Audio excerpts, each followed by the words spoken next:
Hi, my name is Khor, and welcome to Pip's podcast on a Friday, the 24th of September 2010. Well, today is a Friday, end of the week. I'm alone in the office because my colleagues are out in the field doing a shoot at Mid Valley. Today I'm going to talk to you about three things. The first is the 5 p.m. rule. Well, if you've been following Facebook, I wrote a comment on Patrick Khor's wall regarding the 5 p.m. rule. So we made fun of him, and basically the 5 p.m. rule means that if you want to call him out for dinner, you got to inform him by 5 p.m. So Yisan and I was, prodding on Mr. Patrick Khor and making fun of the way he implements the rule. Actually, it's the rules between him and me, or at least I was the only one who was being told about this rule. So in the end, we made fun of it. He took it well, and last night I had a good chat with him. So, well, Lucas Fu also has a 24-hour rule by which, let's say you need transport to bring you to the airport. Chances are that you need to inform him in advance, 24 hours, that you're going to do something crazy. Penang trip, Genting trip. So, that's not the first thing I want to tell you, the 5 p.m. rule. The second thing is karaoke. Now, what's so cool about karaoke? I just recently found out that karaoke was short form into this thing called K. Is that something new that I don't know? Perhaps it's the Honky TVB series inspired lingo. So that's very interesting. We plan to have one karaoke session hopefully on the 4th. Basically, we're gonna have some fun. Red box, and sing some Eminem. Nothing much to say about karaoke actually. Let's talk about the iPhone 4. Well, the iPhone 4 has been announced by both DJ and Maxis. I'm actually quite excited about it.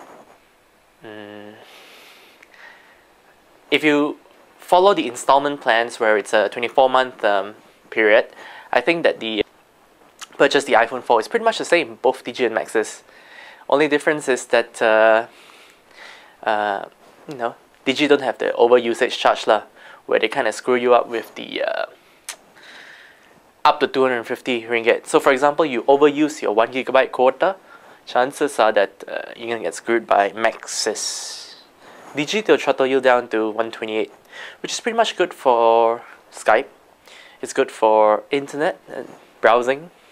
So all in all, I think Digi has a better deal.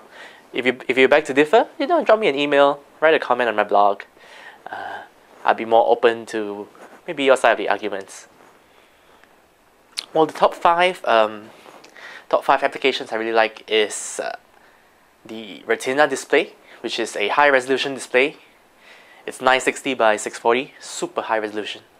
Apparently, it is as good as a finely printed book. That's the comparison. The second thing is FaceTime. Now, we all know that chatting software has been around for ages, and Apple's implementation seems to be pretty good lah. That's why a lot of people kind of like it. The third thing I really like about this iPhone 4 is the A4 processor. It is one of the most advanced silicon-on-chip package. Basically, it's very power efficient and it's really fast, which allows you to do all those multitasking stuff lah. The fourth is iOS 4.1. iOS is the operating system running the iPhone. The version 4.1 has really cool features like HDR. That's a high dynamic range photos.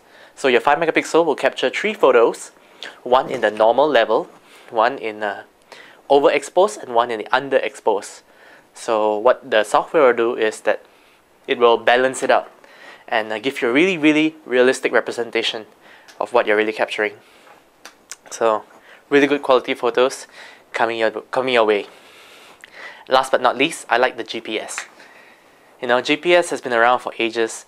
I had my first GPS enabled phone back in 2003, I think, or 2004, with the iPad H515.